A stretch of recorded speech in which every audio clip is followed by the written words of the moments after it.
नमस्कार, मैं हूं रहीतार और आप देख रहे हैं RL TV इंडिया। तो आज है 12 अक्टूबर और दिन है शनिवार, सुबह के 6 बज चुके हैं। मैं हो चुका है न्यूज बुलेटिन का। ये जानेंगे क्या चल रहा है देश और दुनिया में। आज की इस बुलेटिन में जानेंगे मौसम को लेकर, साथ ही रतन टाटा जी के अगले उत्तराधिकारी को लेकर, वहीं उत्तर प्रदेश के पूर्व मुख्यमंत्री अखिलेश यादव को लेकर भी बहुत बड़ी खबर है। साथ ही रेलवे विभाग में निकलने वाली कुछ भर्तियां, जिसके बारे में भी हम जानेंगे इस बुलेटिन के अंदर। एंड तक जरूर देखना अगर आपको जॉब की जरूरत है। साथ ही दिल्ली से आ रही है बहुत बड़ी खबर, दिल्ली में पकड़ा गया ड्रग्स। जानेंगे कितना ड्रग्स पकड़ा गया दिल्ली के अंदर। आम आदमी पार्टी ने जम्मू कश्मीर के अंदर अपना खाता खोल दिया है, वो भी जानेंगे इस बुलेटिन में। चलिए स्टार्ट करते हैं आज की इस बुलेटिन को बिना किसी देरी के साथ। उससे पहले वीडियो को लाइक कर लीजिए, चैनल को सब्सक्राइब नहीं किया है चैनल को सब्सक्राइब कर लेना, और हाँ, आपने हमें फेसबुक पर फॉलो नहीं किया तो फेसबुक पर फॉलो जरूर करना। तो चलिए स्टार्ट करते हैं आज की इस बुलेटिन को। तो आज की सबसे पहली खबर आ रही है दिल्ली से। दिल्ली में फिर पकड़ी गई ड्रग्स की बड़ी खेप, यानी 2000 करोड़ की 200 किलो कोकेन जब्त की गई है। रमेश नगर दिल्ली में गुरुवार को 200 किलो कोकेन को जब्त किया गया। इसके मुताबिक जब्त कोकेन की कीमत अंतर्राष्ट्रीय बाजार में 2000 करोड़ है। पुलिस ने ड्रग सप्लायर को GPS के जरिए ट्रैक कर कार्यवाही को अंजाम दिया है। हालांकि शहर में पुलिस ने अंतर्राष्ट्रीय ड्रग्स सिंडिकेट का भंडाफोड़ करते हुए 5620 करोड़ रुपए की ड्रग्स पकड़ी थी। अगली खबर आ रही है BSF से। BSF ने कहा सर्दियों को देखते हुए पाकिस्तान से भारत में घुसपैठ करने की फिराक में है 150 आतंकी। यानी BSF के महानिरीक्षक कश्मीर फ्रंटियर अशोक यादव ने कहा कि वह सर्दियों के मौसम को देखते हुए पाकिस्तान के कई लॉन्चिंग पैड के करीब 150 आतंकी भारत में घुसपैठ करने की फिराक में है। उन्होंने कहा कि हम लॉन्चिंग पैड के बावजूद पैड पर मौजूद आतंकियों की संख्या को ध्यान में रखते हैं, जिससे हमें अपनी रणनीति बनाने में मदद मिलती है। वह इंग्लैंड के खिलाफ पाकिस्तान की शर्मनाक हार के बाद शान मसूद की छीनी जाएगी कप्तानी, इस प्रकार की खबर आ रही है। मुल्तान पाकिस्तान में इंग्लैंड के खिलाफ पारी में 47 रन से टीम के हारने के बाद खबरों में बताया गया है कि शान मसूद की कप्तानी छीन ली जाएगी, और सामा टीवी के मुताबिक इस टेस्ट की सीरीज के बाद मसूद की कप्तानी को हटाया जाएगा। रिपोर्ट्स के मुताबिक मसूद को साउद, शकील मोहम्मद, रिजवान और सलमान अली आगा रिप्लेस कर सकते हैं। अगली खबर आ रही है रतन टाटा को लेकर। काफी सम्मानित महसूस कर रहा हूँ। रतन टाटा के चेयरमैन बनने के बाद नोएल टाटा ने इस प्रकार का बयान दिया है। उद्योगपति रतन टाटा के निधन के बाद टाटा ट्रस्ट के चेयरमैन बनाए गए नोएल टाटा ने पहली प्रतिक्रिया दी है और कहा कि मैं काफी सम्मानित महसूस कर रहा हूं। उन्होंने कहा, मैं रतन टाटा और टाटा समूह के संस्थापकों की विरासत को आगे बढ़ाने के लिए तत्पर हूं और एक सदी से पहले स्थापित टाटा ट्रस्ट सामाजिक भलाई के लिए अनूठा माध्यम है। अगली खबर आ रही है महाराष्ट्र से। महाराष्ट्र में ट्रेनिंग के दौरान फटा तोप का गोला और 2 अग्निवीरों की गई जान। यानी पुलिस ने शुक्रवार को बताया कि नासिक महाराष्ट्र में नियमित ट्रेनिंग सोशल के दौरान तोप का गोला फटने से 2 अग्निवीर की जान चली गई और घटना गुरुवार को दोपहर की है। अब तक अग्निवीरों की पहचान गोहेल सिंह और के रूप में हुई है। प्रारंभिक रिपोर्ट्स के अनुसार अग्निवीरों द्वारा तोप लोड करने के दौरान विस्फोट हुआ था। अगली खबर आ रही है अरविंद केजरीवाल और US को लेकर। यानी फ्री की रेवड़ी US तक पहुंच गई। ट्रंप के बिजली दर को गादा करने वाले ऐलान पर केजरीवाल ने कहा है। आप संयोजक अरविंद केजरीवाल ने शुक्रवार को अमेरिका के राष्ट्रपति पद के उम्मीदवार डोनाल्ड ट्रंप के सत्ता में आने के 1 साल के अंदर बिजली दरों को आधा कर देंगे पर X पर रीपोस्ट किया और केजरीवाल ने लिखा, फ्री की रेवड़ी अमेरिका पहुंच गई। दिल्ली सरकार कई वर्षों से 200 यूनिट बिजली मुफ्त में दे रही है। वही अगली खबर आ रही है विदेश मंत्रालय से। हम बिगड़ते हालात को लेकर चिंतित हैं। इजरायल लेबनान संघर्ष को लेकर भारतीय विदेश मंत्रालय ने कहा है। भारतीय विदेश मंत्रालय ने इजरायली सेना द्वारा दक्षिणी लेबनान में किए गए हमले को लेकर कहा है कि हम ब्लू लाइन पर बिगड़ते हालात को चिंतित हैं। हम स्थिति पर नजर बनाए हुए हैं। रिपोर्ट्स के मुताबिक मंत्रालय सभी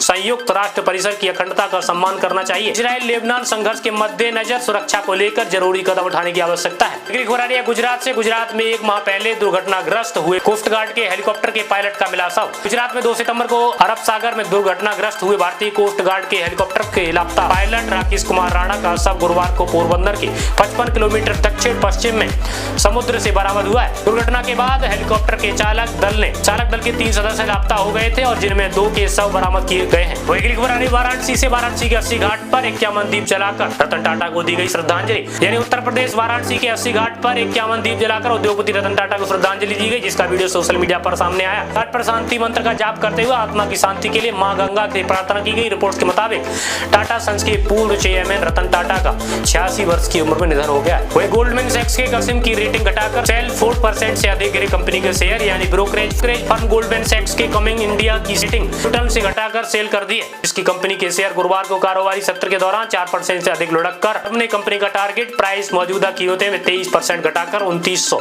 शेयर किया है। कंपनी के शेयर में इस साल अब तक की करीब 82% की तेजी आई है। अगली खबर आ रही जम्मू कश्मीर से। जम्मू कश्मीर में NC को समर्थन देगी आम आदमी पार्टी की सरकार। यानी कि आम आदमी पार्टी का एक विधायक बन चुका है जम्मू कश्मीर में। जम्मू कश्मीर की आम आदमी पार्टी के नेशनल कॉन्फ्रेंस को समर्थन देने का फैसला किया है। अपने समर्थन में पत्र उपराज्यपाल को सौंप दिया है। जम्मू कश्मीर में हाल ही में विधानसभा चुनाव में नेशनल कॉन्फ्रेंस के 42 सीटों में दर्ज की है, लेकिन डोडा विधानसभा से आप उम्मीदवार मेहराज मलिक ने बीजेपी उम्मीदवार विजय सिंह राणा को हराया। अगली खबर आ रही है इजरायल से। इजरायल ने बेरूत में किया हवाई हमला और 22 लोगों की हुई मौत। यानी लेबनान के बेरूत में गुरुवार को इजरायल के हवाई हमले में 22 लोगों की मौत हो गई और 170 17 लोग घायल हो गए। हिजबुल्लाह के एक टीवी चैनल ने बताया कि हमले में उनके शीर्ष सुरक्षा अधिकारी वाफिक सफा की हत्या का प्रयास हो गया है। उन्होंने क्योंकि हमले के वक्त वह इमरात में मौजूद नहीं थे। अगली खबर आ रही है हरियाणा से। हरियाणा नायब सिंह सैनी 15 अक्टूबर को ले सकते हैं सीएम पद की शपथ, रिपोर्ट्स के मुताबिक बताया गया है। हरियाणा के कार्यवाहक मुख्यमंत्री नायब सिंह सैनी 15 अक्टूबर को दूसरी बार मुख्यमंत्री पद की शपथ ले सकते हैं। रिपोर्ट्स के मुताबिक इस शपथ ग्रहण समारोह में नरेंद्र मोदी और बीजेपी के कई बड़े नेता शामिल होंगे। बीजेपी ने हरियाणा में 90 सीटों में से 48 सीट पर जीत हासिल की है। अगली खबर आ रही है उत्तर प्रदेश के पूर्व मुख्यमंत्री अखिलेश यादव को लेकर। अखिलेश यादव को यूपी सरकार ने किन्हीं कारणों के चलते जेपीएनआईसी में जाने से अनुमति नहीं दी है, लेकिन अखिलेश यादव ने जबरदस्ती भी की। यानी लखनऊ विकास प्राधिकरण के पत्र जारी कर बताया कि जयप्रकाश नारायण की जयंती पर सपा अध्यक्ष अखिलेश यादव को जयप्रकाश नारायण इंटरनेशनल सेंटर में जाने की अनुमति नहीं दी गई। पत्र के अनुसार बारिश के कारण जेपीएनआईसी में जीव जंतु हो सकते हैं और इसलिए Z+ सिक्योरिटी श्रेणी की सुरक्षा प्राप्त की। अखिलेश यादव वहां जाना सुरक्षित नहीं है। दोस्तों आज दशहरा है, लेकिन रावण के 10 सिर किन 10 बुराइयों का प्रतीक है, आइए जानेंगे। मान्यताओं के अनुसार रावण के 10 सिर और 10 बुराइयों के प्रतीक है। इनमें काम, क्रोध, लोभ, मोह, मद, मत्सर, ईर्ष्या, द्वेष, भ्रष्टाचार, पारुष्य और साथ में झूठ बोलना शामिल है। वही कहा जाता है कि रावण के 10 सिर नहीं बल्कि 10 सिर होने का भ्रम पैदा किया गया था। अगली खबर आ रही है पाकिस्तान के बलूचिस्तान से। यानी पाकिस्तान के बलूचिस्तान में खदान में काम कर रहे मजदूरों पर हुआ हमला और 20 लोगों की मौत हो गई है। बलूचिस्तान पाकिस्तान में शुक्रवार को एक निजी कोयला खदान पर हथियारबंद लोगों ने हमला कर दिया और जिसमें 20 मजदूरों की मौत हो गई, 7 मजदूर घायल हो गए। स्थानीय पुलिस के मुताबिक अपराधियों ने पहले लोगों को इकट्ठा किया और फिर उन पर गोलीबारी कर दी और वह शंघाई सहयोग संगठन के शिखर सम्मेलन से ठीक पहले हुआ। अगली खबर है रतन टाटा को लेकर। 3800 करोड़ है दिवंगत उद्योगपति रतन टाटा की नेटवर्थ। यानी IIFL wealth Hurun India rich list 2022 के मुताबिक उद्योगपति परोपकारी रतन टाटा की नेटवर्थ 3800 करोड़ है और उस दौरान 421वें नंबर पर थे। रतन टाटा का मानना है कि कारोबार को केवल कंपनी के हितों के बारे में नहीं बल्कि समाज के बारे में भी सोचना चाहिए। टाटा ने कई कैंसर हॉस्पिटल बनवाए। रतन टाटा के नेतृत्व में टाटा समूह ने कोविड-19 काल में दिया था 1500 करोड़ का योगदान। यानी दिवंगत उद्योगपति रतन टाटा के नेतृत्व में टाटा समूह ने कोविड-19 महामारी के काल में बीमारी की रोकथाम के लिए 1500 करोड़ रुपए का योगदान दिया था। इस धनराशि ने वेंटिलेटर, PPE किट समेत कई महत्वपूर्ण चीजें जुटाई थी। इसके अलावा टाटा समूह के कर्मचारियों ने कोविड-19 से जुड़ी विभिन्न परियोजनाओं के करोड़ रुपए का योगदान दिया था।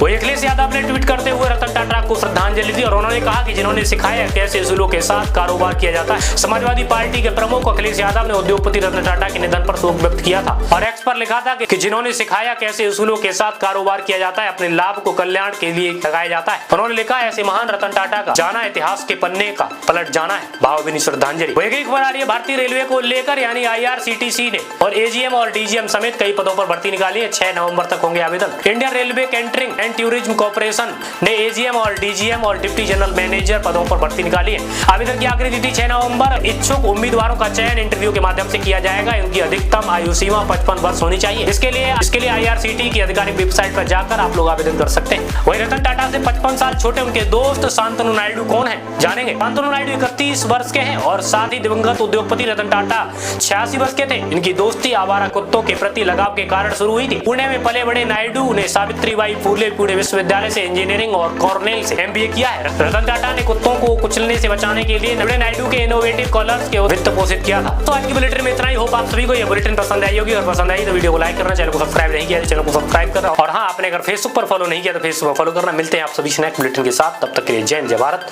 वंदे मातरम।